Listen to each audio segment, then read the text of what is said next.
Hello everyone. I am your mentor Tejal Khandelwal and you are watching Tejal Khandelwal Study Center. Today we will examine the soft power aspect of India's foreign policy. So let's see what are the two key questions that are vitally linked to the concept of soft power in India's foreign policy.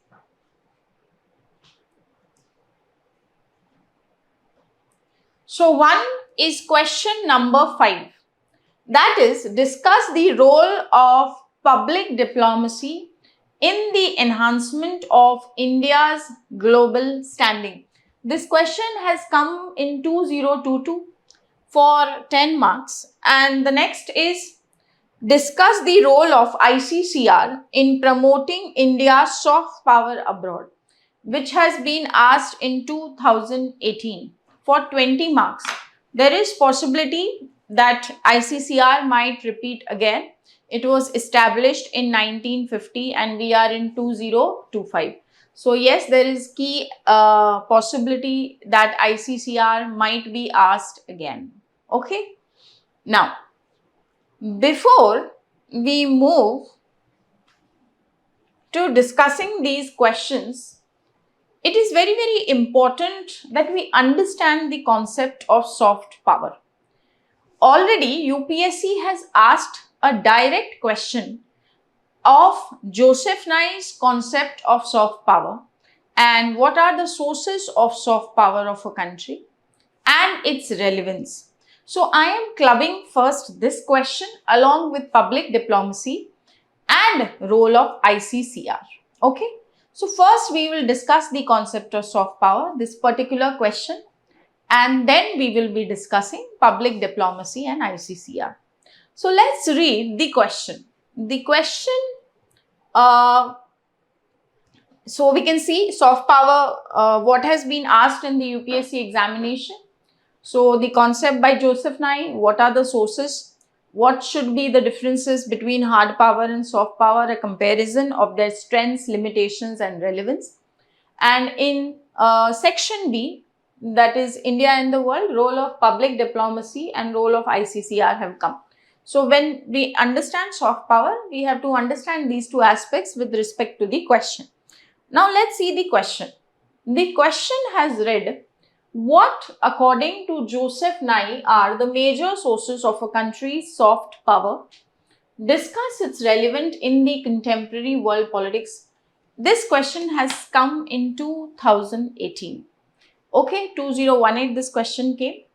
So now first let's discuss this question so we can have a better application of the concept in public diplomacy as well as the role of ICCR and India's how ICCR is playing in promotion of soft power abroad. When we understand the concept of soft power, the concept of soft power is a new term in international discourse. So, in the concept of soft power, or the term has been coined in 1990s by Joseph Nye. But if we look at the usage of this soft power, it has been very old. Which means if we look at India's civilizational values or countries like France, China, Germany, Switzerland, USA, they have always been using their soft power to enhance their global standing and projection of global consciousness abroad.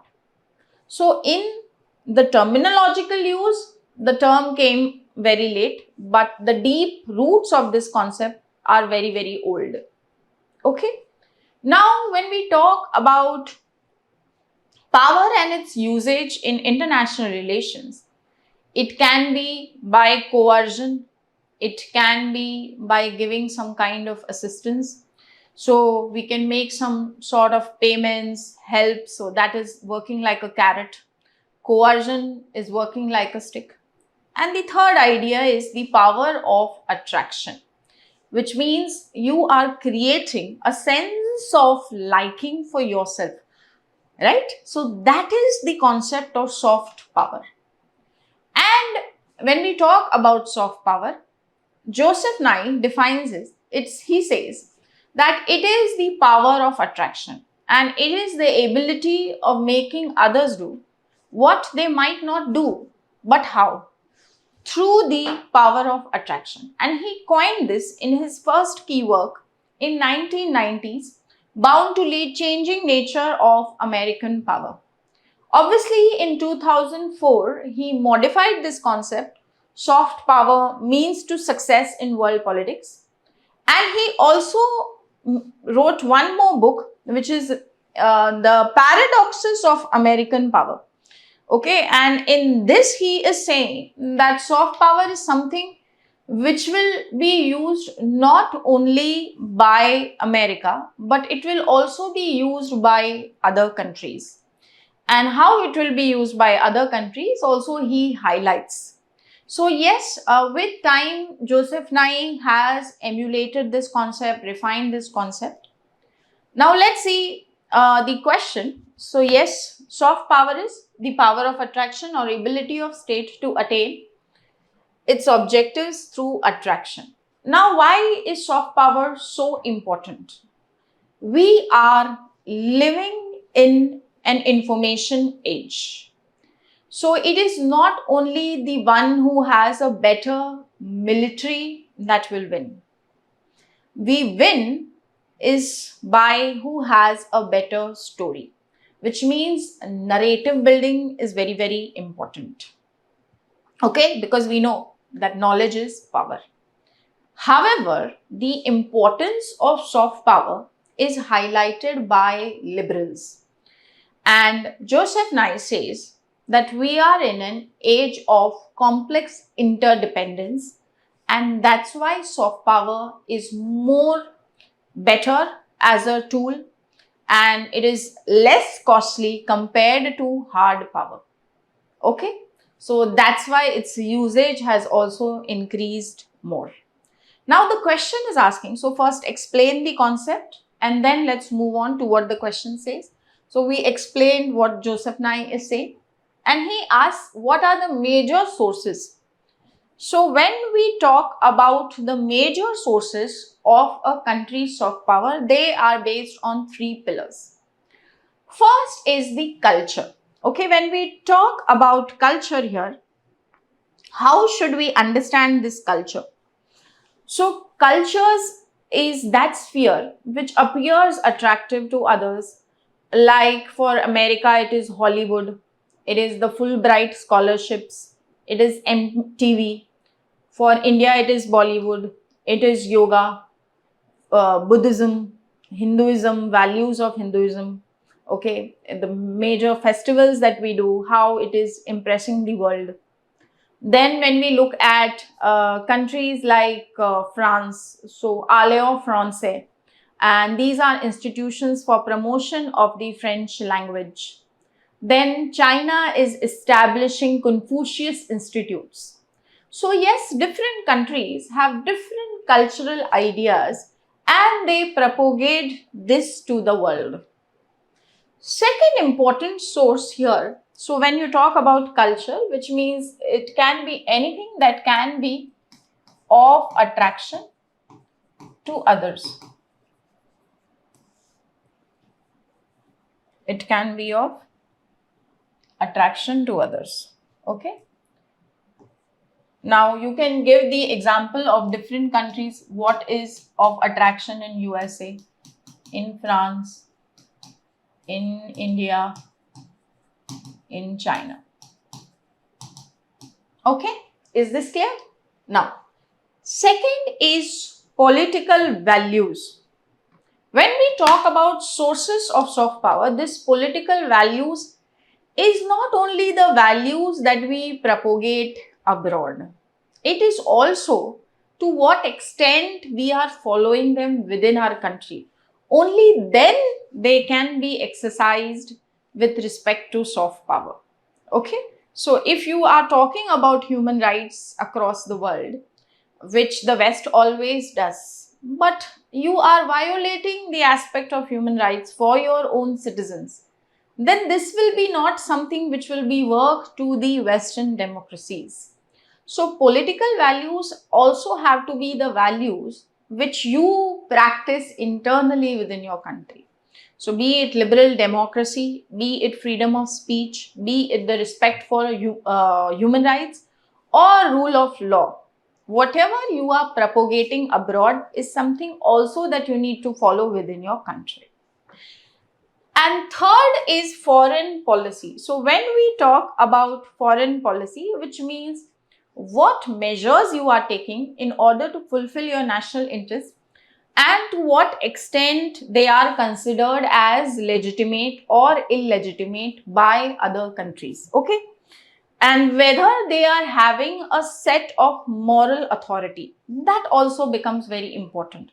So foreign policy is with respect to humanitarian intervention that maybe USA is doing, but do they have, is it moral an action that is being done? Do you think it has been done legitimately? Was the UNSC consensus built before doing such an action? Does the world really favor such a thing?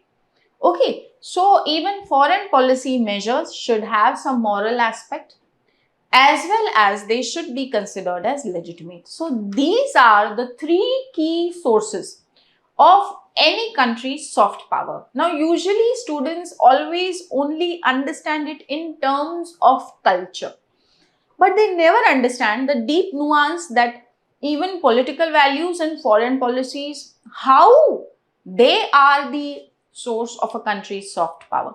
So you should highlight the understanding of this in your question.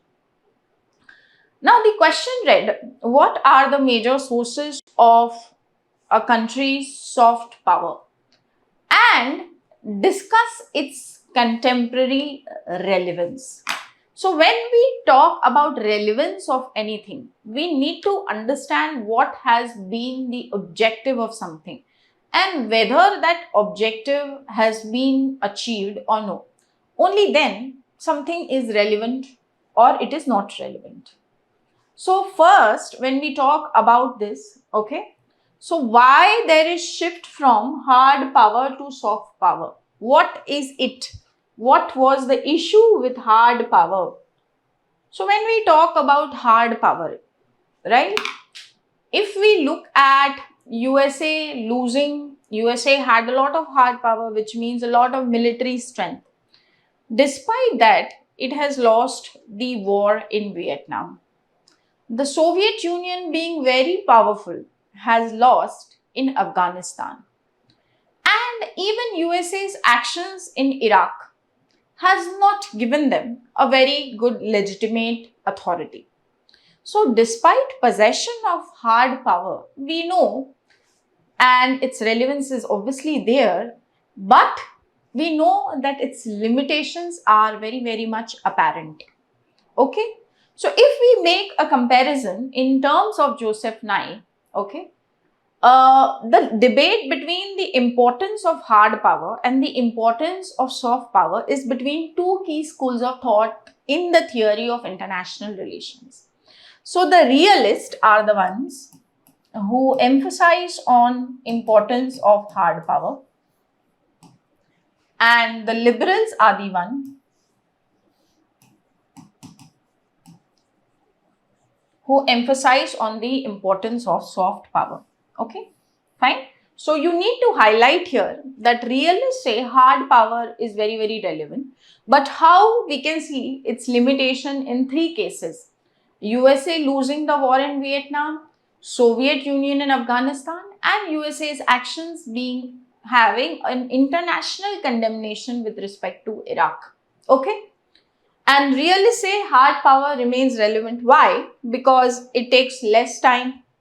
It is more resource driven. So the results are also good. Then it can be controlled by the state and it is easy to use anytime. Okay.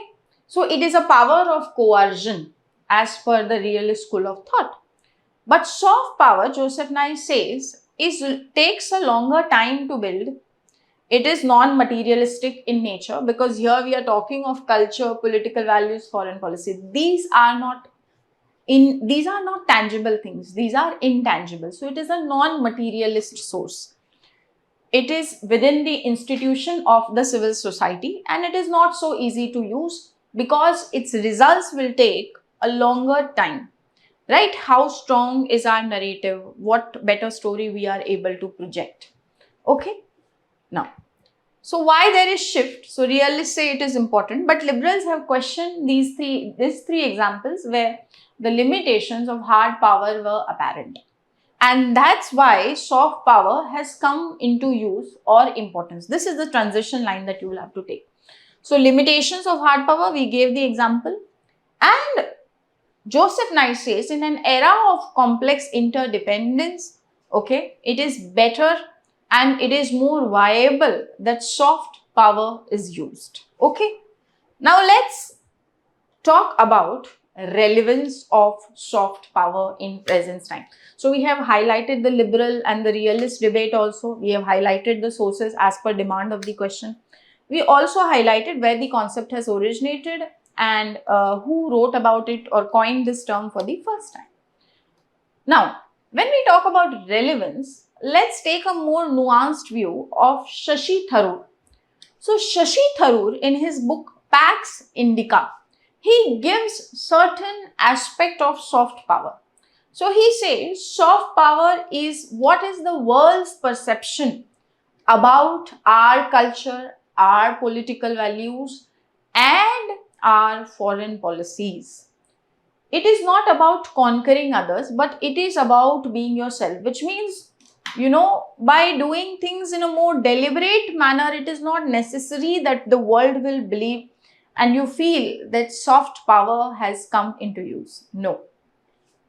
In fact, it is how you be yourself, and that is something the world will see, recognize. Okay. So he gives that it is more about being yourself rather than projection. And then he says it is the projection of the global consciousness, either in what way it is being done. Okay, so is it you are being yourself and doing it or no? So soft power will also be something which is not necessarily always done with the idea of projecting. It is also about how you are, you be yourself. Probably the world will realize what is the goodness in you.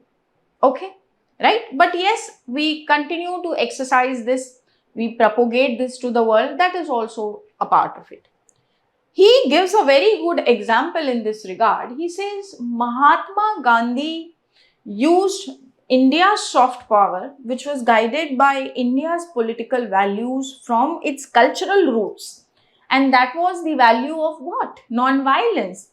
And manifestation of ahimsa can be seen in satyagraha in the Indian national movement. So even before the coinage of the term, we see how the legacy of the Indian freedom movement also paved the way for non-alignment in post-independence era. So yes, soft power with respect to India's civilizational remains very, very deep and attached. And it has always worked in our favor. We could project ourselves or we could claim to be the moral leader of the world because these values were something which were embedded in Indian culture way before the term soft power came into usage. So Shashi Tharoor says, yes, soft power is something which is there, which exists in Indian context. It has worked to a very large extent. Now, so relevance has always been there. However, there is also a very important nuance that we need to highlight. That is the antithesis of a question. Okay, so soft power is relevant, does not make hard power irrelevant. And the best example is national security challenges cannot be met by the usage of soft power. For that, hard power is necessary. Okay, so you have to write that issues like terrorism, issues like national security need usage of hard power. So even if hard power is something we want to exercise with caution, it is not irrelevant, though its limitations are apparent. In this regard, there is a very key statement that you can highlight in the question. Okay, so first, yes, that soft power is alternate also in a way, but it is also complementary to hard power. And this largely with respect to the aspect that national security and terrorism, what is needed? We need hard power. We need hard power. Okay. So you can conclude your answer by saying a very important statement. This may even come as a question. Hard power without soft power stirs up resentment and enmities. Okay. And soft power without hard power is a confession of weakness. So yes, both are alternative. Soft power is alternative as well as complementary to hard power. Both need to be used. So Theodore Roosevelt said very nicely that speak softly but carry a hard stick. So soft power will only work when your hard power is your strength.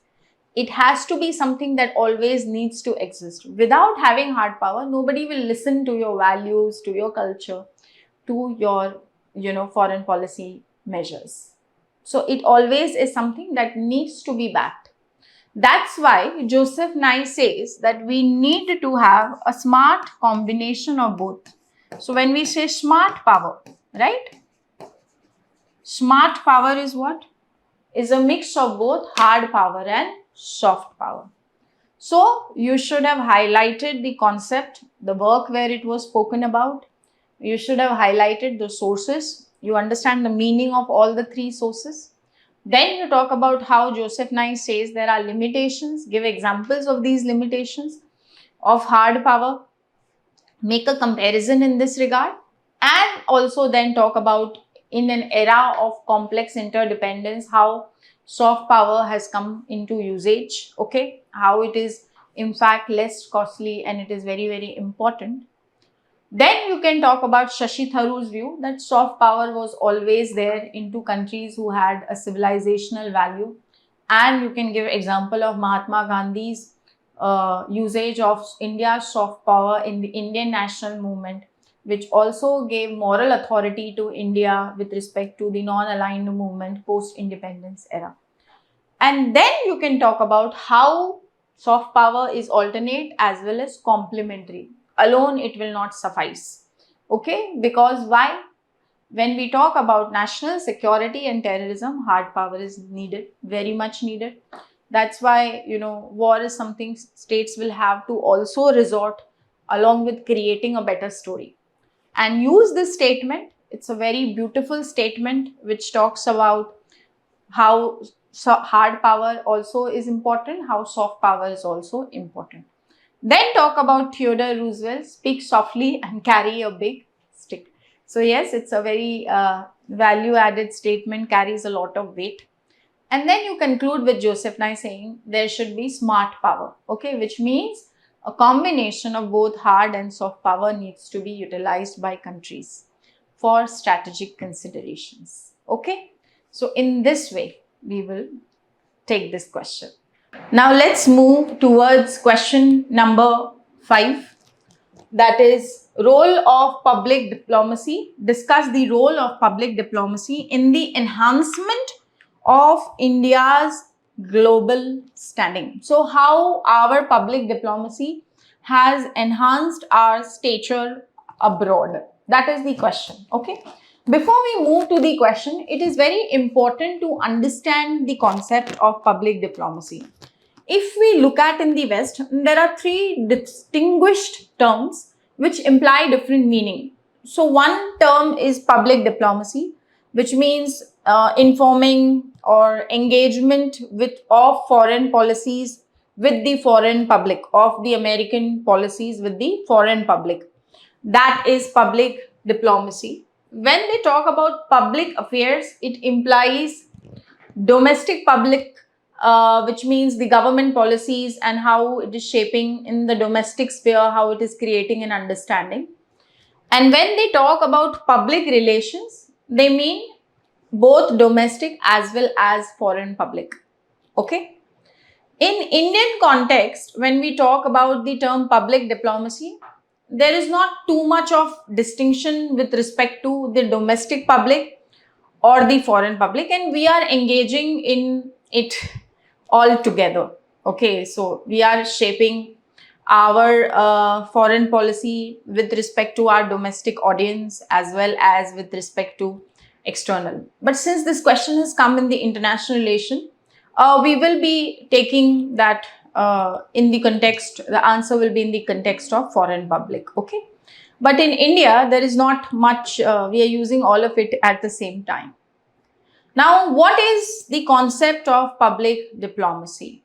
Okay, so public diplomacy refers to the framework, a multiple framework of activities by the government which seeks to influence public attitudes. Okay, so that they will become supportive of our foreign policy. So, when we talk about public diplomacy, when did this term or concept originate in the sphere of international relations? Okay. So, when we talk about the origin of this term, the origin of this term was done by Edmund Gillian, who is the Dean of the Fletcher School of Law and Diplomacy. And this was originated in 1965. Why this term needed to be defined, public diplomacy? It needed to be defined because it was starting to be equated with the idea of propaganda. So when we talk about propaganda, which means we are seeking to make or do deliberate attempt to influence, not influence, but rather intervene in order to shape something. So it is like manufacturing consent for your activities. So Edmund Gillian is trying to make a distinction between influencing and intervention in foreign policy. So he says that public diplomacy is more about influencing rather than intervention, or in the Gramscian notion, propaganda, which is manufacturing consent by deliberate attempt, right, in order to control, right? So, public diplomacy as a term has come by whom? Origin. It has been coined by Edmund Gillian, and we have to understand this concept is different from propaganda, which is a negative connotation. Now, do you think that public diplomacy has originated with, just with the idea of the emergence of the nation state in the international system? So, no. Actually, even though the term has been coined as late as 1965, this practice of public diplomacy, of influencing attitudes of others, of telling our story, has been there since time immemorial. So if I look at the historical dimension, India, we had travelers in India who took accounts, Yun Sang, Fahin. We had networks of trade connectivities. We had cultural exchanges. And, India was located on the crossroads of culture, they say. So, in fact, when we talk about public diplomacy, it is something we are practicing since time immemorial, though the coinage and modern usage comes sometime in 1965. Okay, so that is about the concept. So now let's start the question. The question asked, what is the role of public diplomacy in enhancement of India's global standing? So, public diplomacy refers to a framework of activities that are used by the government in order to shape public attitudes about getting support for its foreign policy and meeting its national interest abroad. Then you say the origin of this term was by Edmund Gillian in 1965, who was the Dean of the Fletcher School of Law and Diplomacy. Okay. So, Shashi Tharoor writes in his book Pax Indica. You can quote him if you want. So, very early he writes this. Shashi Tharoor. in his work Pax Indica. Okay. So he writes that public diplomacy is not about intervention, it is about influencing. Second thing, it is not only about telling, it is like an active dialogue, which means we are listening, we are trying to gauge what is it that is expected out of us. So it is like an active dialogue that is continuously going on with respect to public. And it builds a set of a relationship of trust and credibility. That's what public diplomacy is supposed to do. It builds a relationship between the one who's talking about it and the audience. Okay. So he says also it is influencing public opinion. And yes, there is a lot of activities that go on in public diplomacy, that is branding of a nation. So when we use the term Incredible India, which is obviously for the purpose of tourism, and when we say brand India, okay, so brand India or brand India is the context of a book, and we are talking here of how we are projecting India's vision of the world order and how we are looking at different issues. Okay, so yes, it is nation branding, which means projecting our vision to the world.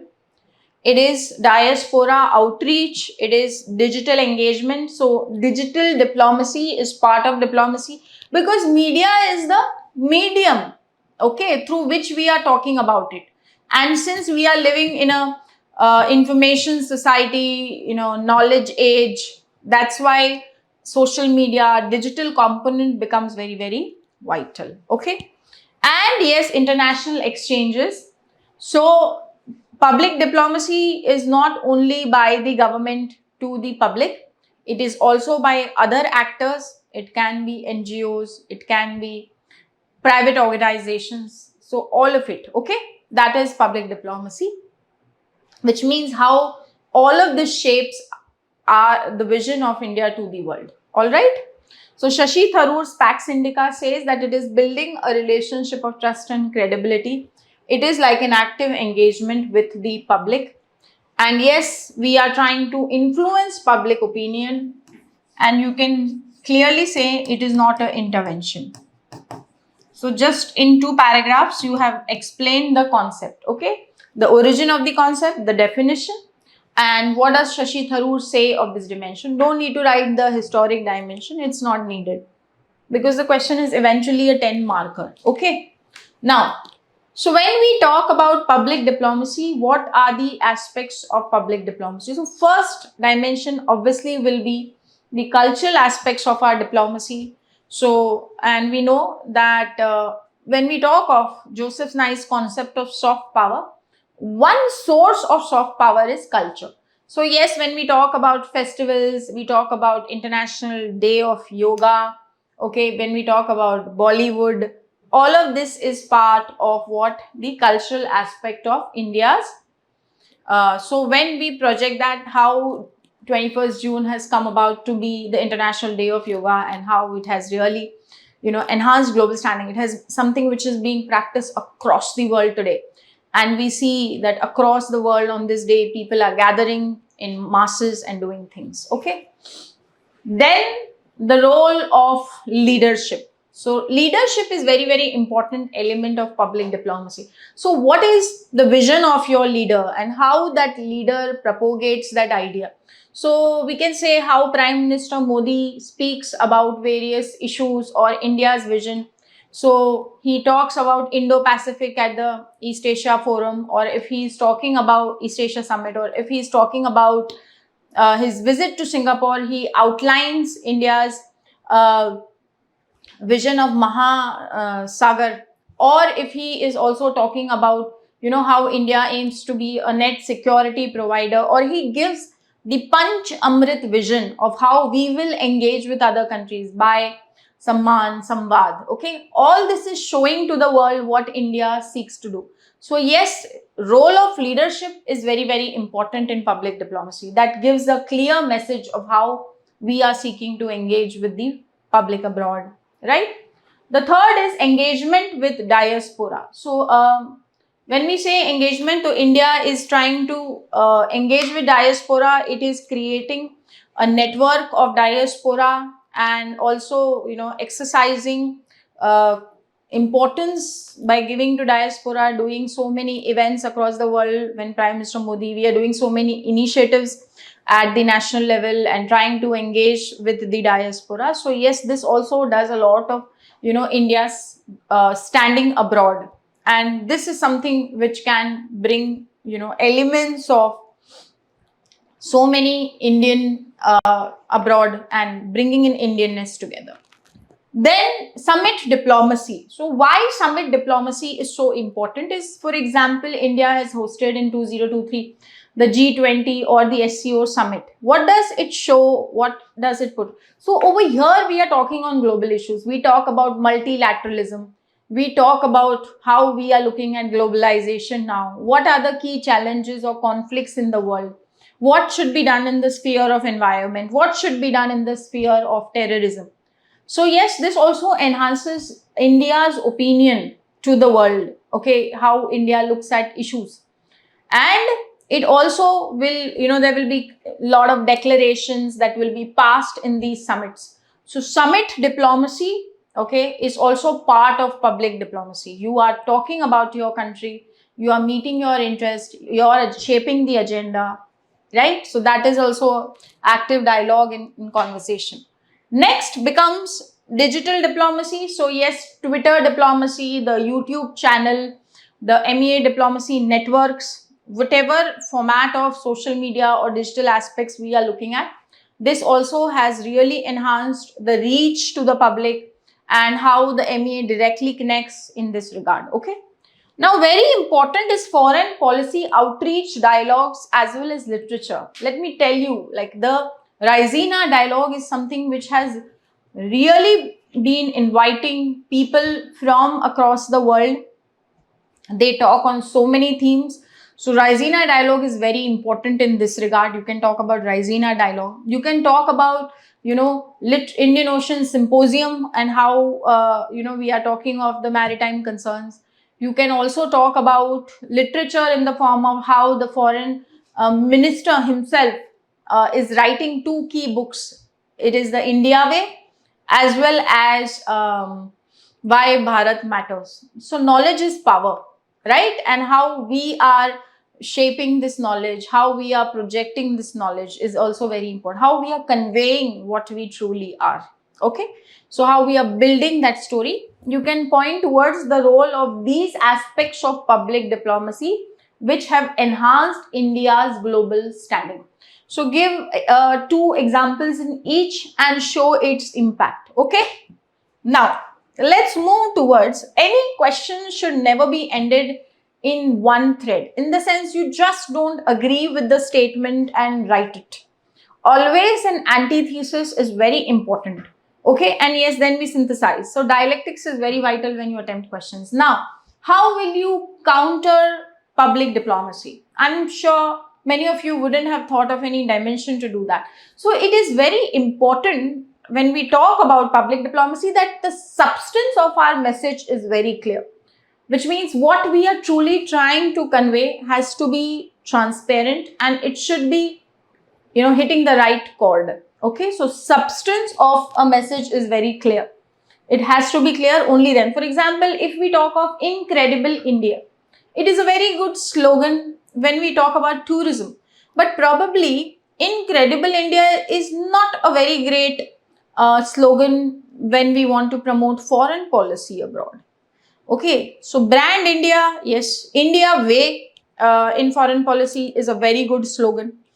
It is something, how India will be an ethical power irrespective of whatever conflicts are there in the world. Okay, so yes, this is also a very good slogan, the India way.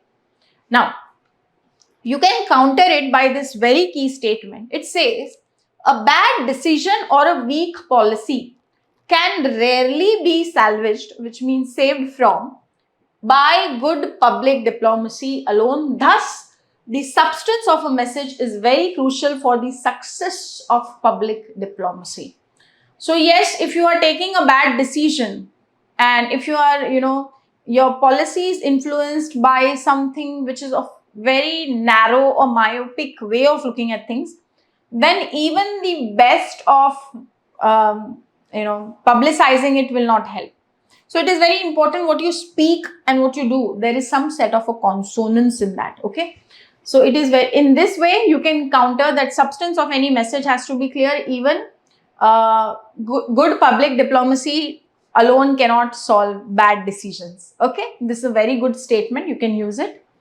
So yes, we need to have a positive and forward-looking strategy of propagating India's civilizational values, and that's where public diplomacy will be really able to convey India's story.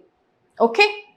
So yeah, that's the role of public diplomacy. I have discussed it a little more elaboration because students have less knowledge on such kind of topics, or either they will view it only from one dimension. So ensure that you know the other side of the thing also. Not every concept is absolutely amazing. There will always be some challenge. So you need to highlight that also. Now, the next question, I think it is question number 15. Yeah. The question is reading. It's a question for 20 marks. So 1950 ICCR has been started and we are in 2025. So 75 years becomes very important again. It was asked in 2018. So almost 7 years to its asking. You can again expect it in the similar format or something else. There is one more question that can come is Indian Council of World Affairs. What is the role? It is a think tank. And what is its role with respect to foreign policy? So two probable questions I'm giving you, ICCR and ICWA. Okay. Let's see what is the question. The question reads, discuss the role of ICCR in promoting India's soft power abroad. So actually, student will directly jump to ICCR and its role, and you will continue to highlight the role of ICCR in promotion. But try to get what is the major set in this question, which is the biggest concept. The concept is soft power. Soft power is propagated one way through what? Source of soft power is culture. So cultural dimension only what ICCR is doing. So we should have spoken first of the concept of soft power. So Joseph Nye says soft power is the power of attraction and how it is a long-term activity and how it is less costly, how it is an intangible form. It is not a resource-driven concept. I mean, soft power. And yes, in a knowledge age, in an information age, in a technology-driven world, okay, we need to promote our soft power. And the question is here, ICCR. So then we come to the one of the key source for soft power is cultural values. It is our culture. So ICCR promotes cultural diplomacy and India's vision of Vasudev Kutumbakam, that is world is one family to the world. You must highlight Vasudev Kutumbakam here, okay? Very important vision in this regard. So yes, first talk of the concept of soft power, how culture is a very important, and ICCR is doing cultural diplomacy. So first we talk about what is ICCR. So yes, ICCR is autonomous organization within the MEA. Just for your information, until 1970, this organization was under the Ministry of Education. Okay. And then 1970 onwards, it came within the scope of MEA. It is the MEA's cultural arm for promotion of foreign policy. Okay. So we say one of the very well-known ICCR head, former head, Pawan Kumar, his name is Pawan Verma, sorry. And he says that what is the key idea behind how ICCR is looking at soft power? So he says it is about who we are and not what we want to show. So why? Because when we talk about culture, culture is one of the most important identities and it is actually shaping. And India is, the roots of culture, very civilizationally deep. Soft power is very deep in India. We have been a civilizational state. okay, with very rich heritage, unique heritage, key values. Okay, so you can say that yes, former head of ICCR says that the ICCR is aiming for, it is not about who we are, but what we want to show to the, I mean, about not about who we are, but and not what we want to show to the world. Okay. Then cultural arm of India's foreign policy is ICCR. In 2021, so one of the key questions have been asked to MEA and he responded. So he says that there are 38 cultural centers in 36 countries. There are different facts everywhere. Quote this fact because it was answered by the MEA. So you might get different facts with respect to how many centers. But one key Rajya Sabha question, and he answered that yes, there are 38 cultural centers today in 36 countries, and some of them are also in private collaboration. Okay. Now the question asked the role of ICCR. So in what ways it promotes India's soft power abroad? Okay, so we spoke about soft power concept. Culture is one source. ICCR is cultural arm of India's foreign policy.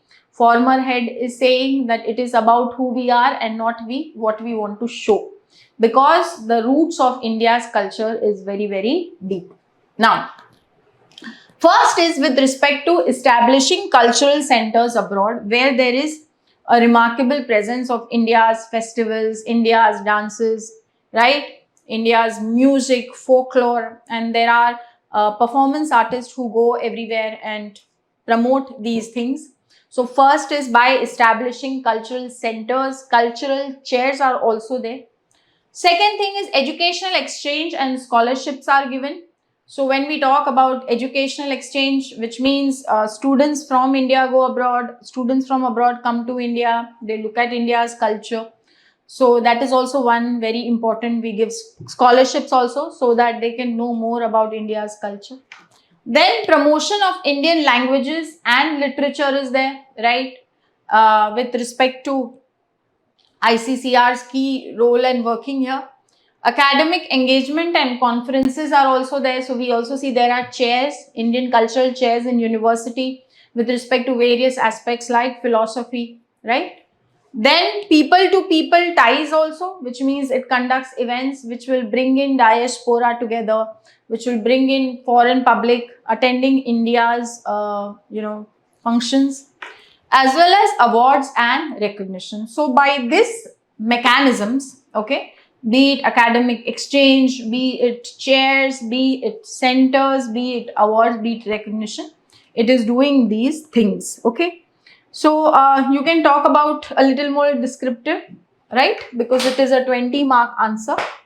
Now, so if we talk about some very good and key initiative, first is the language friendship bridge. So what is the language friendship bridge? So until now, we had more learning about European languages. But now there is also scholars who have been appointed to learn languages like in the neighborhood there is Bhutanese, there is Burmese, there is Thai, Sinhalese, there is Ghotri, then there is Bahasa, okay. So these are languages which is of Tibetan people, which of Bhutan people, of people, in some parts of Pakistan, some part of Tibet. We are using these languages, we are learning these languages so that we can understand South Asian cultures also very well. We can understand the neighborhood languages in a better manner. And until now, more people have been appointed to learn only European languages. So, language friendship bridges about neighborhood languages beyond European. Second is the India Alumni Portal. What is the India Alumni Portal? Okay, it connects foreign students who have studied in India. Okay, and on this portal, they will know about what is happening, what is current, what is new, and they will always stay connected to the institutions that they have been part of, exchanges they have been part of. That is India Alumni Portal. Third is the exit engagement evenings. What are these exit engagement evenings? For example, if students are on a cultural exchange or if they are on an academic program in India, so before their exit, 3 months prior to that, they are taken to different venues. They are taken to different programs, and they will come to know about India in that last gap of months. This we called as exit engagement evenings, E3, visit to places of national importance with foreign students. Okay. So when we talk about ICCR's role, even before the term soft power, we saw is coined somewhere in 90s. But ICCR is promoting India's soft power way before that. So you can highlight that in the what? Final. And suggestion you can give, yes, there should be more financial, more technical, more staff strength that should be given to ICCR, so that the global ambition reach can be actually done. And yes, these kind of structural challenges that are there, that can be addressed in this manner. So two suggestion to strengthen ICCR can also be pointed. This is how a holistic answer will come. So first bring the theoretical concept of soft power, then talk about one source of soft power is culture. So ICCR promotes India's cultural diplomacy, how it is the cultural arm of India's foreign policy, and how we really project what we are, not what we really want to project. Okay. So that statement would make a different impact on the examiner, things like that. All right. I hope you have understood what ICCR does. One question can be for Indian Council of World Affairs. It is a think tank whose task includes promotion of India's relation with other countries through study, research, discussion, publication, exchange of ideas and information with organizations. So anytime we can expect a question on ICWA also. And yes, ICCR too expected, 1950. All right. I hope the whole soft power theme, concept of soft power, sources, challenges, comparison with hard power, public diplomacy, what is truly the idea of public diplomacy, how India's public diplomacy is, what all parameters, dimensions it has, and then yes, ICCR is also very, very clear. Okay, thank you so much.